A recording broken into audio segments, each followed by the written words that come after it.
একটি সুখী সমৃদ্ধশীল রাষ্ট্র হিসেবে গঠন করার জন্য আমরা আমাদের জীবনের মায়া ত্যাগ করে আন্দোলনে ঝাঁপিয়ে পড়েছিলাম। যদি এই আন্দোলন ব্যাহত হতো তাহলে আমাদের ঠিকানা কোথায় হতো আপনারা সকলেই জানেন।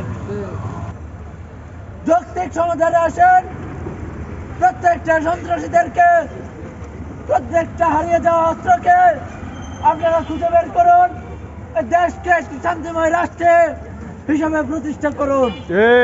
যদি আপনারা এটি সর্বোচ্চ আইনের ব্যবস্থা না হয় এবং যদি তাদেরকে সর্বোচ্চ শাস্তি দেওয়া না হয়, 24-এর ছাত্র জনতা তাদের বিরুদ্ধে এক দীর্ঘ সংগ্রাম করে তুলবে। এই বলে আমার সংক্ষিপ্ত বক্তব্য। নজিরবিহীন ঘটনা যে একটা ছাত্র জনতার সরকার ক্ষমতায় আছে, কিন্তু এই মুহূর্তে আওয়ামী লীগ সন্ত্রাসীরা ছাত্র জনতা দেখেছি সুশীলতা।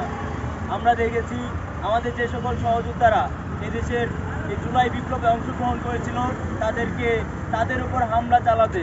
আমরা দেখেছি জুলাই বিপ্লবে যে সকল সহযোদ্ধারা আমাদের সাথে যুদ্ধ করেছে তাদেরকে হসপিটালে পর্যন্ত হামলা করা হয়েছে। আমরা অন্তর্বর্তীকালীন সরকারকে প্রশ্ন রাখতে চাই, যেখানে ছাত্র জনতার রক্তের উপর আপনারা দাঁড়িয়ে আছেন, সেইখানে সেই বিপ্লবীদের উপর কিভাবে হামলা করা হয়। তারই ধারাবাহিকতায় আমরা দেখেছি গতকাল রাতে গাজীপুরে আমাদের সহযোদ্ধাদের উপর হামলা করা হয়েছে এবং তারই ধারাবাহিকতায় আজকে সারা দেশে কর্মসূচি পালিত হয়েছে এবং আমরা দেখেছি অন্তর্বর্তীকালীন সরকারের পক্ষ থেকে, স্বরাষ্ট্র মন্ত্রণালয়ের পক্ষ থেকে অপারেশন ডেভিল হান্ট ঘোষণা করা হয়েছে। আমরা শুধু এই ঘোষণাই দেখতে চাই না, আমরা এখন সেটার বাস্তবের রূপ দেখতে চাই। এসব ঘোষণা কমিটি বিভিন্ন অনেক রকম অনেকবার হয়েছে, আমরা এটার সমাপ্তি দেখতে চাই।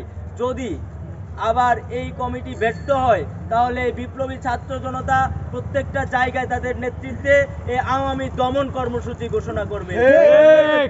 আমরা পরিষ্কারভাবে বলতে চাই, এই ডেভিল হান্ট ঘোষণা করার পরেও কিন্তু আমাদের গাজীপুরে আরো একজনকে গুলি করা হয়েছে। তো যে সকল অস্ত্রগুলো এখনো এই সন্ত্রাসীদের হাতে রয়েছে সেগুলো উদ্ধার করতে হবে। তো পরিশেষে এইটুকুই বলতে চাই, আমাদের বিপ্লবের পরবর্তী সময়ে সবচেয়ে বড় ভুল ছিল আমাদের ক্লাসে ফিরে যাওয়া। কারণ 6 মাস যদি বিপ্লবী ছাত্র জনতা রাজপথে থাকতো তাহলে তাদেরকে আর হামলার সম্মুখীন হতে হইতো না, তাদেরকে আর হসপিটালে কেউ হামলা করার সাহস করতে পারতো না। তো আমরা পরিষ্কারভাবে বলতে চাই, এখন যেই মুহূর্তটায় আমরা দাঁড়িয়ে আছি এর পরবর্তী সময় থেকে যদি আর কেউ ওই ছাত্র জনতার উপর অ্যাটাক করার চেষ্টা করে তাদের হাত আমরা ভেঙে দিব। ইনকিলাব জিন্দাবাদ।